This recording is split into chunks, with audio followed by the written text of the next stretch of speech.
Right, we're back. That's us opening line from now on. Yeah, you said that every time. Every time Yeah. we are back. So on this one, we wanted to discuss some little, I suppose, hacks as such, as to how to stay physically and probably mentally in shape or condition in them early phases of becoming a dad, because as we've discussed, it just totally, your life totally changes. But we are advocates of staying fit, staying healthy.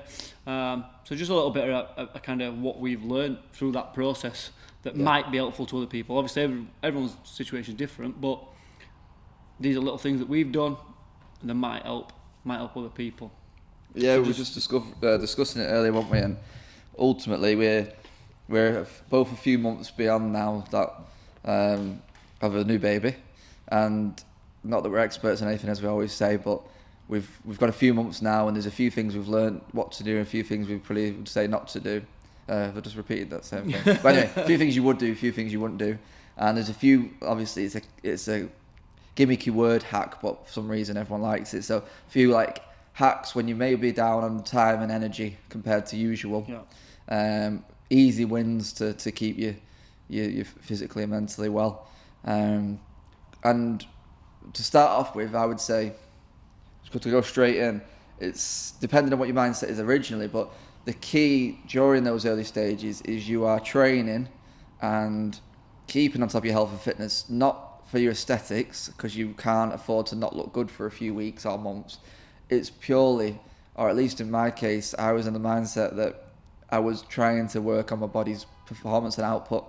So when I was exercising, it was so I could give my best every day, not, oh my God, I can't afford to not have ripped biceps for a few months. Yeah. It was, I want to feel good, I want to have energy, I want to be the best dad, business person, etc. I can be, and have the endurance to get through the day I'm going to have. It's easy, obviously not easy, but it's easier when you've got more sleep in you and you've got therefore more fuel and energy to fit your training in. But that's what I straight off the bat, the mindset of it. Why are you doing it? Because if you are doing it for aesthetics and looking good, it's not as strong a why, is it? You think, well, at the moment, I'm not saying I don't need to look my best. I've got higher priorities, I've got more important things. But if you're doing it for the reason of performing and wanting to be a good dad, and those stages where we're almost becoming a student of something, aren't we? And we need that positive mental attitude. We were discussing recently, you weaning, if you wasn't on your training, you might have approached that in a different way. Yeah, definitely. So that would be my first one. What do you think? Would you agree with that? 100% agree. Yeah, I think whenever you get into training, we have a lot of new clients coming. You have a lot of new clients coming. Everyone gets involved or wants to start because they've got an idea about losing X amount of weight or looking a certain way. And I think most people click very early that actually there's bigger things at play here. I feel more positive, I've got more energy, I'm a better person to be around. I'm improving my physical health, but I'm also improving my mental health, and it's helping me in all these areas that I never thought possible. And that becomes so much more apparent in this stage, this first 6 months, so much change, so much, things are different. It's nice to have that continuity, I think. Yeah. And your continuity might be going to Hive and training. My continuity might be going for a run or going to the gym. Yeah. But having that stable kind of part of your day, just to relax a little bit in some ways, even though you're putting yourself through physical exertion, it is that moment to yourself. Well, there's been a few think and stuff like that. There's been a few key things for me to get more specific in my own training. I usually obviously do my grappling training, combat training. I really enjoy. Usually lift weights, but since the baby's come, I've just prioritised combat training and doing stuff that excites me, because I'm not just doing it, like I said, to get fit. I'm doing it. It's my escape. It's my meditation. It's my me time. It's my personal project I'm working on, because obviously I'm working towards competing and wanting to upskill. So it's given me an outlet in all different areas rather than just getting fit. And to spin off a little bit, it goes into when we've spoken to hundreds of clients over the years who tell us they want to lose weight or they want to get fit. What we're basically saying is we want to lose weight so we can, and we want to get fit so we can. So in our case, I want to stay fit so I can have a better output at home, or I want to get fit so I'm setting a good example. Yeah. And we're basically realigning with a new why, I suppose, aren't we? Which is definitely. one thing I'd recommend for everybody. Because nobody actually wants to get fit. They want to get fit because it opens doors, it unlocks certain things, it allows them to have more of an output, it allows them to do more things. And in some cases, let's say you are completely out of shape, there's so many more things that you can do. Like at one of my gyms, we had a social this weekend, they went to do a roller disco. And I know it doesn't sound like anything crazy, but there's a lot of people that won't be able to say do that, or at least do it while drinking, or do it for the whole night if they weren't looking after the physical shape. So it unlocks doors. Yeah, definitely. Yeah, and I just want to touch on that time part as well, because as we know, time is the vital metric. When you're a new parent, it just seems to evaporate, doesn't it? You suddenly haven't got any time. And my big kind of hack for anyone is shorter, more intense training sessions. I used to be able to just, go to our gym and just like have 15 minutes making a cup of coffee. Yeah, dragging checking it out. my phone, like dragging it out. Where now it's like I'm in, and I'm training, and I've got 45 minutes, and I'm programming my sessions, or like guy who I get to program my sessions knows I'm on a time constraint, so it needs to be quick, it needs to be sharp, it needs to be effective, not kind of I can just go in and just take my time. And that's kind of why I've moved away from the conventional strength training where you need loads of rest period. I've gone into more high intensity stuff on the cardio aspect, but also like I'm going back into weights now, and it's more supersets, hypertrophy stuff, because it's like get in, get the best bang for your bucks, and get out. And I'm very conscious of my time now, so I'm not doing what I used to do. It might probably used to take me an hour and a half to train. Yeah, to do a 45-minute session. And really like. You just, like you said, you're just dragging it out a little bit because you've got time and you can kind of afford to. Whereas now it's like you're setting yourself a time limit. Say I'm going to start training at 8 o'clock. I am starting training at 8 o'clock, not 8:30, because I can. It's I think, and that's something to be aware of. And again, planning and just doing simple things like on a Sunday night, sitting and saying, right, this week's training, what have I got on? Right, Monday I'm actually in Manchester filming, so actually might miss that session. So right, it's Tuesday, Wednesday, Thursday, Friday, non-negotiable. And it's got to be them. So when are you training generally? Are you doing it? Have you got like a routine, or are you just going off the cuff? How's it working for you? Yeah, I've got a set routine. So Monday, I'm actually doing the old bro split for first time in a while, and it was something that Jordan, who's like does my programming, kind of said it might be really good to come off this cardio stage and do a bit of a bro split, and as long as you can commit to 4 sessions a week. So Monday is push, Tuesday is a run. So Tuesday I have like an admin day at home where I catch up with all my online clients. So it's get up, make a coffee, go for a run, and that's like 7, 7:15, whatever time really, even if it's before 7. And then Wednesday's rest day, Thursday is pull, and then Friday is legs. So it's very structured, and it's meant to be like that because it doesn't allow me wiggle time to say, I might do it on this day, I might do it that. It's kind of setting structure. So the first one we said mindset, haven't we? Second one we said be efficient, which we've not discussed these before. My next one, which it goes for everybody really, but even more now, is your knee, and more specifically your steps. So one thing that people don't really appreciate is just how much your exercise outside the gym has an impact on your overall health, but also your body composition. By body composition, I just mean being bigger or smaller, I suppose. Because the calories you can burn over a day, the difference between, say, it's very easy to be sedentary and not walk much if you don't make the opportunities in your day to walk. It's very easy to do 2,000 steps really if you're just plodding around the house. But it's also very easy if you plan a walk in with a purpose. For example, right, I have a dog, so it's easy. I'll do a morning and afternoon walk. But even with a baby, right, I'm going to go out at lunchtime just to mix things up, and the baby might fall asleep on the walk. But these things, when you add a few in, I'm going to walk to the shop, I'm going to do a business call, but I'm going to walk, which is something I do a lot of. If I've got a call, I'll stick my AirPods in, and I'll think, right, 45-minute call, I'll get a good 3,000, 4,000 steps in. And in a day, if you can do 10,000 steps, 8,000 steps difference is huge over a week.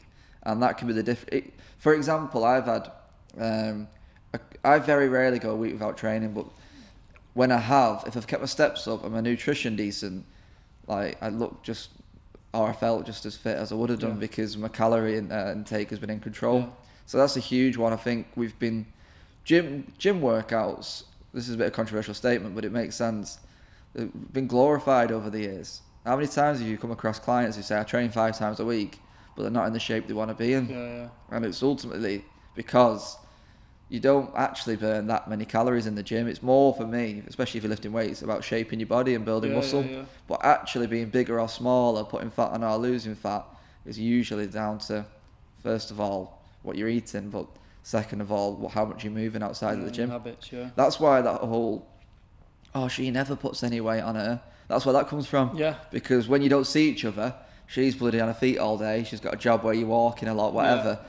And when you're not in the gym, even if you're going gym more, you're very sedentary. Yeah. And that's just how our days are made up. 100%. And it's something, if you can look at your day and go, actually, I'm not moving that much, it's a good opportunity to get a little bit of movement in there. We've actually, on that topic of steps, we try and go for a walk every day together. Me and Lucy and twins get out, even if it's 25-30 minutes. Yep. Like you say, it helps if they fall asleep. Great, carry on going. But just to actually speak to each other, because it's very much, you become almost like a team when you're looking after babies, don't you? You're not actually having a conversation. It's like, do this, get this, do this, do that. You're very much talking about that. So it's just good to get out and have a walk together and be like, how was your day? Especially if I've been out that day or that afternoon or till afternoon or evening. She might have been to baby sensory or whatever. So it's a good time to actually catch up and kind of discuss things and stuff like that, and have that bit of time for herself as well. But also to get Lucy out as well, because she's in with twins all the time. It can be quite consuming. Just 100%. On that.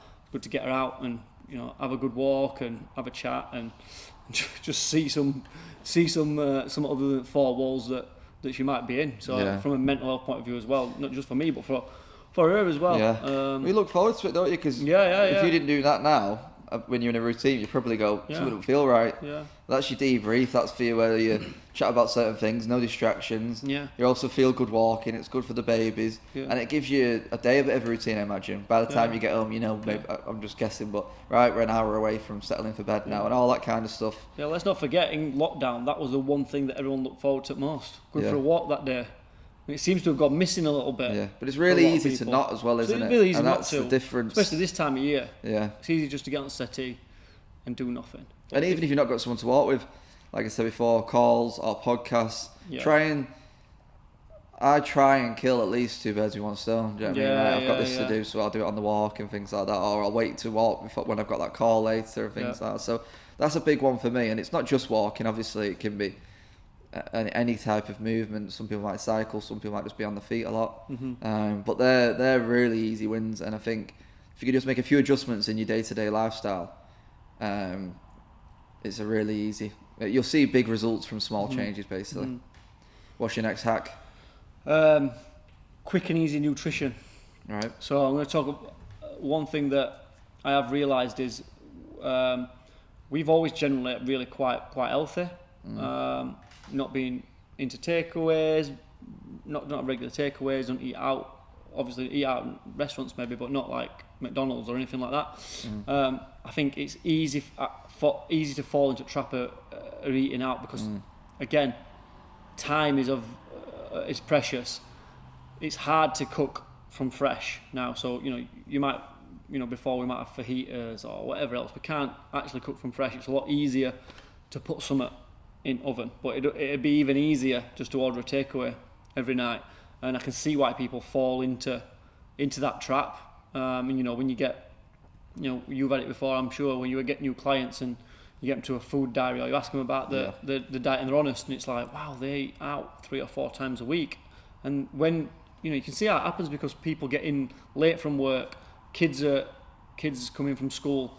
There's different meals to try and prepare. And I think that's what people struggle with, is that my kids don't eat what I eat or eat at different times. And when we've got young babies, obviously, we're trying to think of meals that we might be able to purify and give to them or whatever. And it's tough. So I think just understanding that we can't be perfect anymore with what we want to eat, but we can still make conscious choices. So this might sound a bit, I don't know if it's obvious or not, but if you go to any supermarket, they've got a lot of options of oven-based and microwave meals. They're actually quite decent.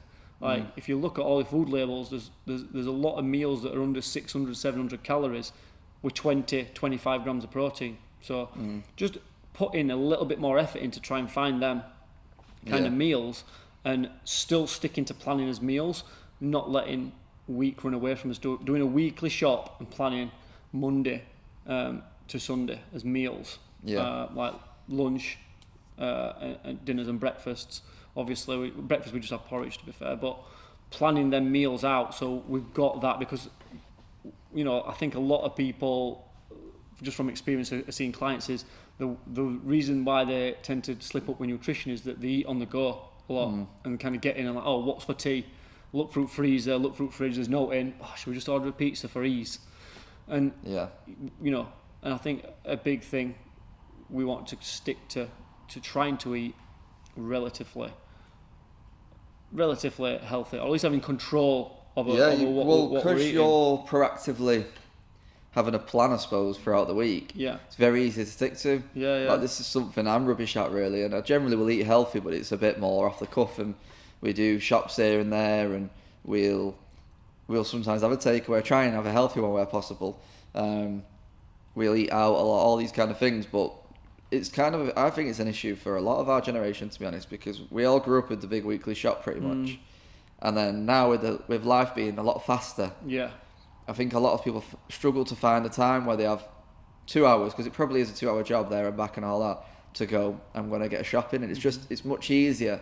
I think what a lot of people do these days is they'll nip into a Co-op or a Tesco Express on the way home, maybe every 2 or 3 days, or even some cases, I know people that do it every day. And over a week, one, that costs you a fortune, but two, it's very reactive. And what you end up doing is just buying what you fancy there and then, like, which ends up being a pizza and all that. If you have, which I'm obviously hijacking your point here, but if you have meals in the fridge that you know are the right thing, it's very easy to just not think about it. I've already planned that we're having that, so I'll have it. And one, that's really good for your health, but two, for your bank balance too. It's massive. And if you're not, and I'm talking to myself here because I'm not perfect at this anyway, shape or form, but it's very easy as well, if you're not a weekly shop person, to do your weekly shop online. But you need to plan at least 2 or 3 days ahead. What a lot of people do, and again, I'm talking to myself, by the time I think to do a weekly shop online, I need it now. So it's like, well, actually that whole going on Sainsbury's or Tesco or other, all supermarkets are available. You've kind of let it go too far.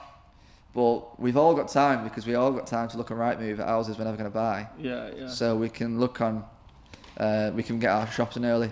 Plus, online, I would argue, is even better because it's less distraction. You just search what you need, get it in, and get it out, and it's even more because you can have whatever you want open next to a Word document or a spreadsheet if it's you. Spreadsheet doing formulas, I imagine you do, and you figure it out from there. But that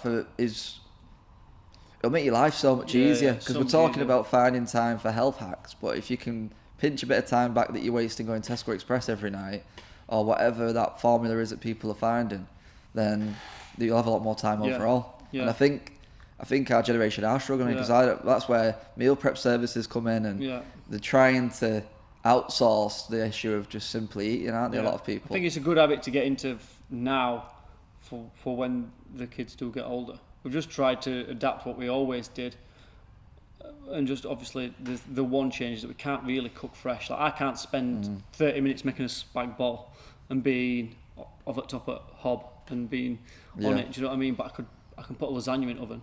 But also as well, to go back to what we're talking about with Rick Marlin on a different podcast about being a role model. One thing I found out when I was a personal trainer was how much people's eating habits are based on what they did as a kid with their parents. Correct, yeah. So the favourite meals would often be what they used to have, or how they would cook, or the routine. So if you can get a good organised way of getting your weekly shops. Again, it don't have to be weekly shop, but however the way you put food in your fridge, there you're setting examples for them. Which leads into my point, which I was thinking of, and again, this is rich coming from me, and I'm working at it right now. Just getting better at cooking. Yeah. Like, there's so many of us, and again, this is me talking to myself, that only got a few go-to dishes. You're very limited. So then when you haven't got as much in, you're going, well, there's loads in, but you're going, well, none of my favourite go-to dishes are available, so I have to now resort to whatever, takeaway, nipping out to Tesco Express, whatever. Whereas if you could just learn to cook, which falls back into being a role model, because eventually that can be a task you do together and teach them to cook. I think it's a really usable skill, and it's something I've always lacked, which I'm getting better at now. I like to do a lot of Hello Freshes and that, which have helped me a bit, but I think it's a lot of people's cop-out. I can't cook. It comes back to a lot of things where you say, I can't do this, so I don't do it. Whereas it's very simple to just... A lot of it's mental block with cooking. Yeah. Because I've seen it with myself where I say I can't cook, but then literally everyone can cook. You just to be able to. Yeah. It's not you can't, it's you won't. And I know it's a TV show, but it's not really something you need to learn, is it? Yeah, no. Especially with recipes. Yeah. What do you think about that? Can you cook pretty well? Yeah, the bit. It's not such as cooking things from scratch all the time. But I mean, if you've got to, do a stir fry, for example, it's not exactly difficult, is it? Like I said, the recipe's on packet noodles. Do some chicken, drain it off, put some noodles in, put some peas in, put some carrots in, whatever else, bang a sauce in. I think people just overcomplicate the whole process of cooking. Like I always say to clients, just think meat. People always talk about variety. Like, well, pick a meat, pick a carb, get some veg. That's your meal. Now, there's no point in overcomplicating things too much and thinking it's got to be restaurant standard or Instagram standard or whatever it might be. Yeah. Well, it's that all or nothing approach. We've talked about many things. I'm not getting enough time to do this 90-minute dish, so I'm not going to do it at all. Yeah. Whereas get used to doing do a quick one. bloody Joe Wicks level stuff. One. Yeah, just really quick, easy, and bang it in. And people, like you said, people just overcomplicate what is a simple process. Like, I'm by no means a very good chef. I'm not saying I'm doing things from scratch, but putting simple things into a wok or whatever, or a frying pan is not beyond me. Yeah. Well, yeah, just little things making things easier and stuff like that, and making things easier, making complicated things simple, I suppose, and time efficient. That's the main thing. I think that helps with your nutrition, because, like I say, you're going to save time to do other things. Like most of the time while I'm doing tea, like you said, I'm doing two things at once. I'm doing my emails for end of day. I'm making sure next day is organised. So I'm killing two birds with one stone a lot of time. What's your next hack? Because I kind of added my own onto the end of yours. Yeah, I think reducing alcohol is a big one. I think as a society we're becoming more aware, or we're valuing his time a bit better, wanting to make use of his time, and people are more, wanting to do more better experiences on a weekend. I think alcohol is not involved in that as much for a lot of people. But for me, it was just realising sleep's a minimum, time's a minimum. There's some, alcohol it's got to be a thing that kind of goes. It's the least important thing. So just not drinking, because I can't afford to have days hungover. Yeah. Can't afford to have days where I'm not being productive. And it can be just simply drink less, because a lot of the time the difference between a hangover and not having a hangover is just that extra two pints you could have left, really. Yeah. Obviously we're drinking a lot less, and for some people that might not be something they want to do so much, but you can certainly make sacrifices in some areas, I guess. It's time, isn't it, more than anything? Yeah, and I think a lot of people, and again this is just through experience, dealing with clients, is the alcohol is often used as a way of switching off. That button on a night, so hard day at work, put laptop down, have a glass of wine. Do you know what I mean? And I get that, because there is, it is a nice feeling, isn't it? Oh yeah, you know what? But when that's becoming every night and it's impacting other areas, that can't be a thing. So for me, one thing that I think has been a bit of a blessing really is knocking the alcohol more or less on the head really, and that's just from a standpoint of looking at the next day and thinking I can't afford Monday not to be to be on it with work or to get these tasks done, or to miss a few hours where I'm not feeling great and not supporting Lucy, for example. So I think that's got to be a personal decision. That's got to be something that you actually physically want to do. But again, just assess why are you drinking the alcohol as well. And that's not just for enjoyment. In this first stage, you're not going to get many nights out really. But is it when you're at home? Are you having a few drinks, but then next morning you're not 100% at it? So what's the purpose behind it? I suppose what's the trigger for it? Because a lot of time it might be stress. So what's causing the stress, and then go back to that and work out why are you getting stressed? What is it that needs fixing? So alcohol becomes something that you actually plan in and enjoy, rather than a reactive. Like you say, reactive go-to.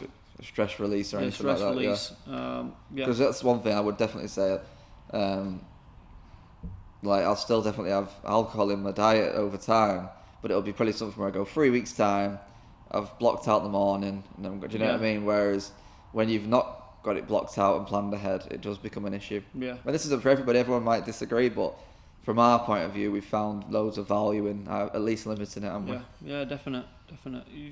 You can't do everything. Like life is so fast paced now, isn't it? It's so fast paced, and there's so much to do in a week a lot of time. We just haven't got time for that. For not saying I've got time to enjoy myself, but I think there's other ways of enjoying yourself. Well, if, what we've said is obviously we prioritise certain things. Like we obviously say it struggles to fit things in like exercise, but one reason we've probably managed to get exercising so regular and consistently at a decent standard is because we've sacrificed other things which aren't serving us as well. So I'll go to my next one, which is probably a bit more depends on the individual, but one of my tips would be to lift weights. And obviously I'm contradicting what I said earlier, I haven't been lifting a lot of weights, but my training is kind of resistance based, so I feel like I get the benefit what I'm about to explain now. So reason being is it's something I would recommend anybody. I do some form of resistance training, but especially when having a young baby, because there's so many things that you do that ruin your posture that you will almost need a decent weight training routine just to balance it out.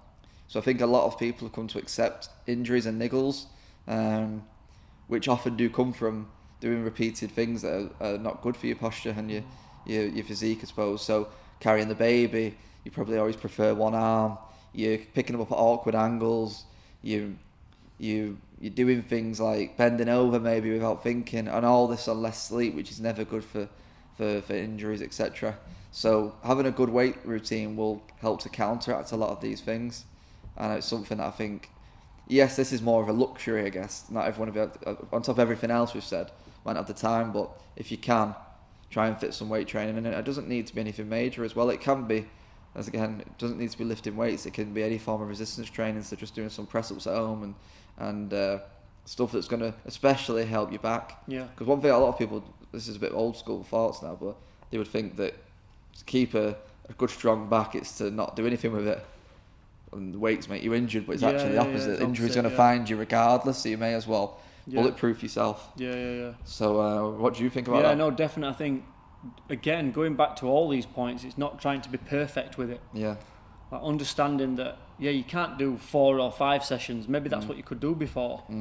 But 2-3 sessions a week is going to be a lot better. And I've been a lot more structured with my training, like I've kind of mentioned, and just focus on the things that are most important. Like you said, getting in, lifting weights, getting stronger, boom, done. And like you said, you can do that at home.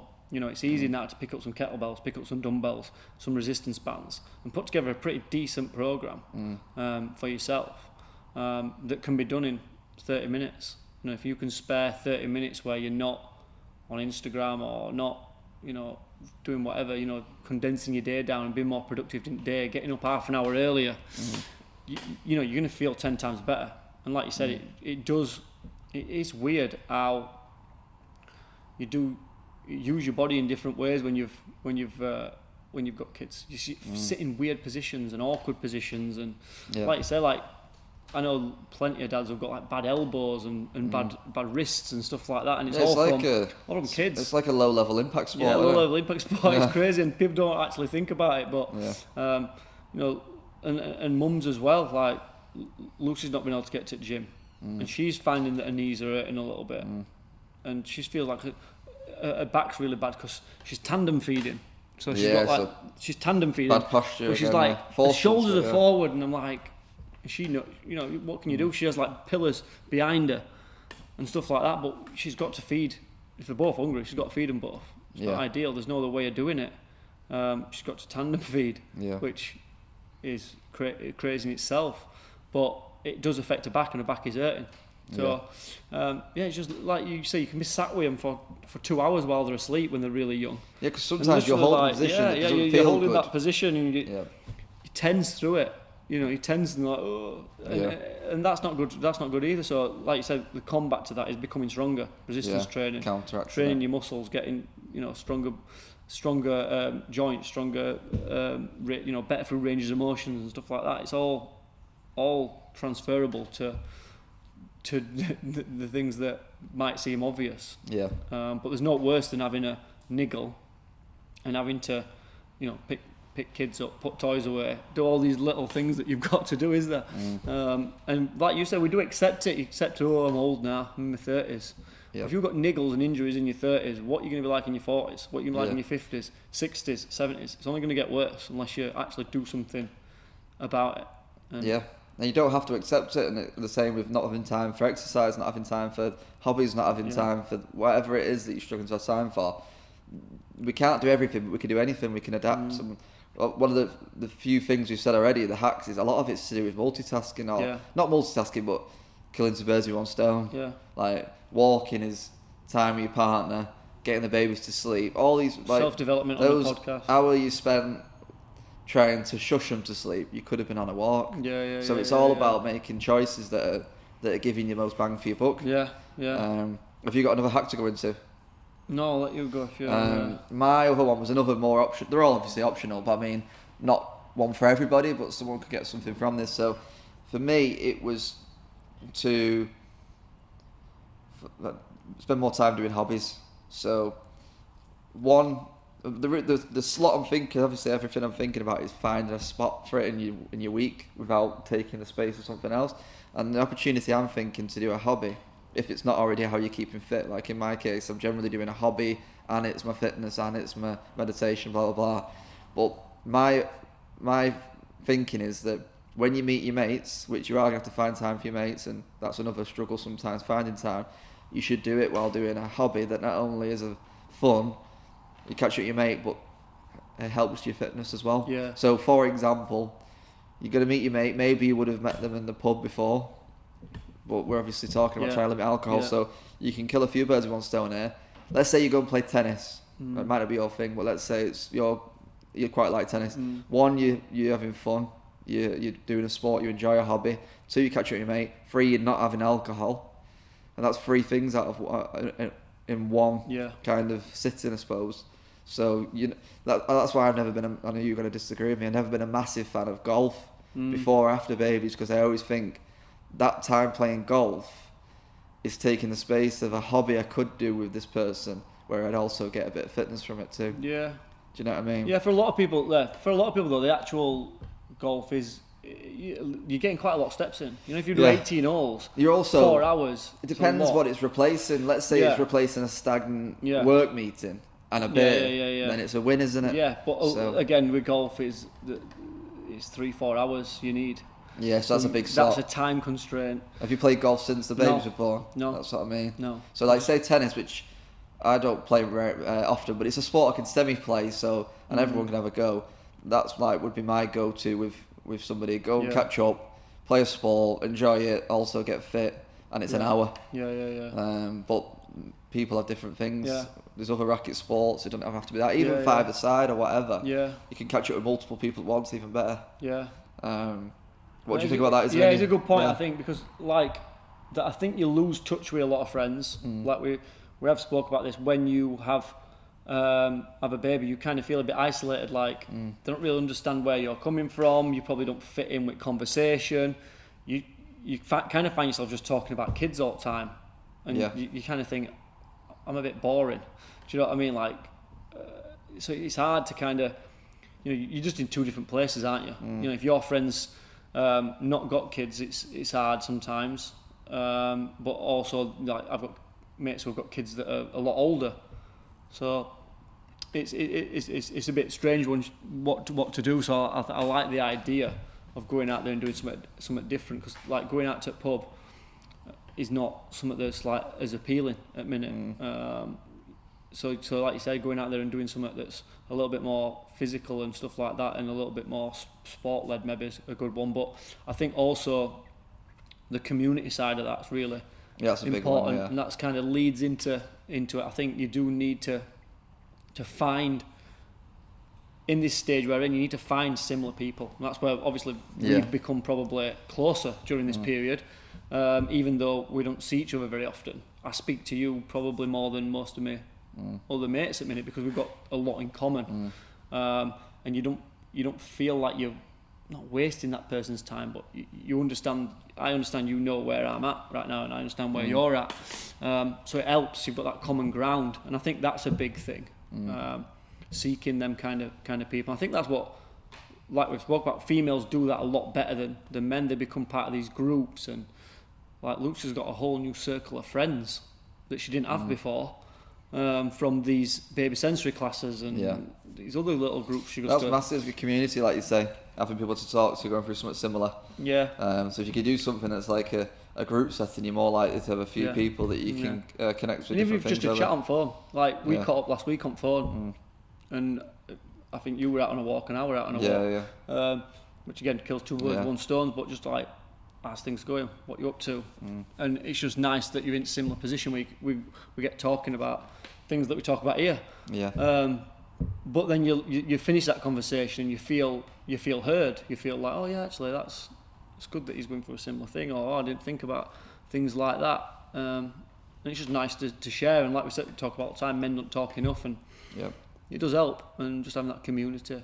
of people just to talk to, really, rather than just being stuck in this very confined world of what we're going through right now. It can be quite intense. Of course, and I think it's these are why these hacks are crucial, because if you don't, time's moving fast, and you're not, unless you take control and become proactive, it's very easy to become overwhelmed and fall behind. So and obviously one of the things that you do often sacrifice, because it isn't generally, well, I was going to say it's not life and death, your health is, but exercise week in, week out can sometimes be skipped if needed. It's very easy to sacrifice that when you are finding overwhelm. Let's say you're struggling with sleep or whatever, that might be one of the first things that go. But if you can keep on top of it, and keep on top of your food budget, and keep on top of, again, meeting your mates, playing tennis is going to go straight away. But if you keep on top of things, you can fit all these things in. And I find if you are following a bit of a plan and a structure, and you know what to say no to and you know what to say yes to,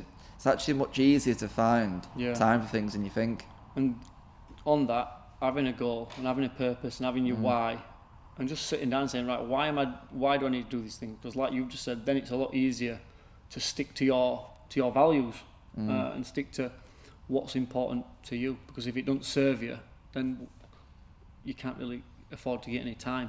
So that's another good one. Get really clear on what it is that you're trying to achieve in this 6 months or this year. If you do have a bad week, when you look at the bigger picture, are you still on track? Probably are. So you can just reset and go again next week. I think another one is communicate this to your partner. I'm not really spoke about that, but that's a really good one. Because that's a really good one. Sounds silly to call it a hack, but if people probably aren't doing it, people aren't doing it. People so aren't talking to the partner enough. If you have that chat initially, so you don't have to keep going through resistance and resentment or whatever. Because I actually had this chat where I said why I'm doing it and why it benefits everybody. Because it's quite common to obviously think as a unit, and whenever you feel like you're doing something for you, it's not benefiting the rest of the unit. But if you make it, not just make it this way, but if you make it's get everyone on the same wavelength, that me doing this for myself, which is on paper selfish, is actually selfless for everyone else. So you don't have to go through those mini battles. I just feel like you need to definite. squeeze it in, or it's almost, if you don't get everyone on board, it's almost like getting to watch the match. Yeah. Like, I'm lucky, I'm cheeky for getting to watch this match Yeah, or whatever. yeah. Whereas really, it should be something that's pushed and encouraged. Yeah, I when, think when that's the why's important. correct. 100%, and that is important. I know that maybe Lucy will speak to her friends and they'll be like, "Oh, where's Kieran?" Like, I was at gym, I was going for a run. Yeah, he's lucky. And they might be thinking, yeah. It's a bit selfish, while she's probably up phone going, "Oh, I'm sleep deprived, I've done this, I've done that."